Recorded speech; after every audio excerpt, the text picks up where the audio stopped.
As a proud owner of more than 5 335, I'm not that proud of the last purchase, which was sort of nightmare. Although I still managed to make $1,500 from selling the car, the story starts in Sanford, North Carolina. I found the 2009 BMW 335i in the E92 body with 140,000 miles. The owner was asking $7K for it, but I managed to drop the price to $5K, as there was some mysterious electric problems, and the car was neglected inside and outside. But the good thing was that the water pump and the turbos was replaced at 100K miles. Before repairing, I need to get car to the Outer Bank, and it almost 300 miles to the destination. I did a quick stop at the AutoZone to get some things straight out, as if there was no damage to DME, then I saved to drive, kind of. Usually you can see sign of water inside of the DME plastic house, not in our case. Everything is clear and dry. Also, I did check some other things as a battery and some wiring. Everything seems fine, except the battery was on the last breath. After that, I decided to drive on its own. That was kind of funky to see all kind of messages on the dashboard and not having the speedometer while you're driving 80 miles per hour. On the top, the fuel gauge was now working and airbag light was on. After all, the problem is pretty simple, but I managed to make it bigger than it was.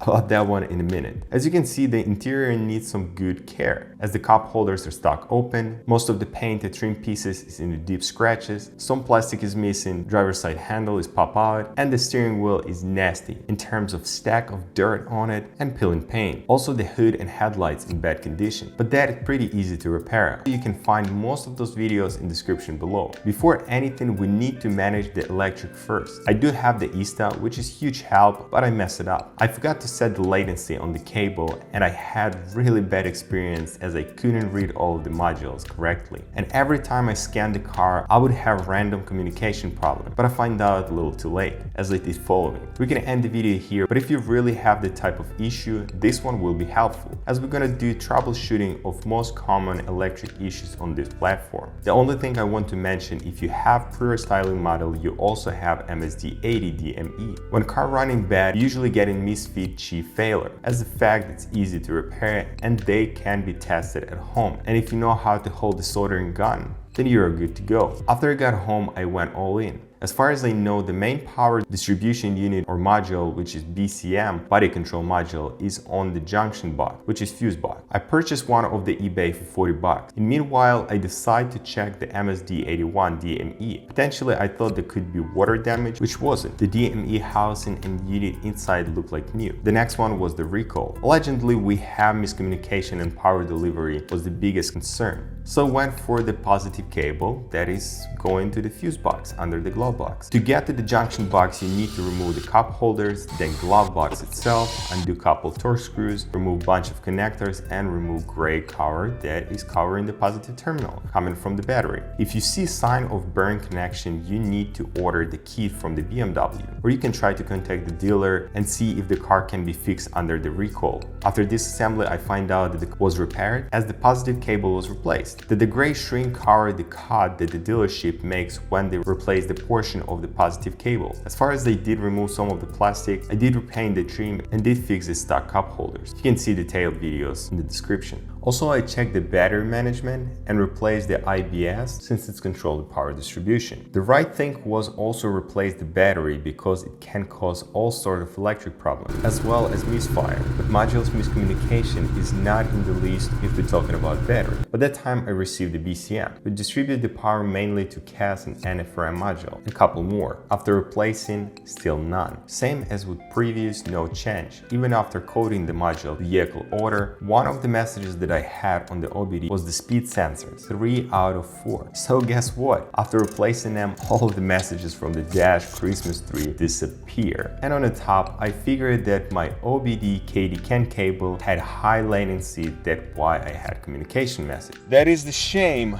but I'm telling you that I totally messed it up. Another thing about speed sensors, that was clogged with all kind of gunk. So I did spend some time and clean internals as I used WD-40 and then carburetor cleaner. At this point, I went all in and started tearing the interior to the point of resurfacing all of the panels, refinishing the leather, replacing the sunroof shades, and more. Right about that time, I decided on tuning the car, as there was good base for doing that, as turbo and water pump was replaced, and more important, there absolutely was not not a single drop of oil in the engine bay. It was spotless, but with my luck, all what I done was restoring the headlights, which was total blast. The Circuitec product made the magic with minimal effort, and I also installed the LCI taillights, which was around November. By this time, I decided to make a trip to Ukraine, which was awesome. After I came back, I moved to Raleigh, and that's where things start getting sideways. The car started acting pretty bad, as in cold weather start was pretty rough. So as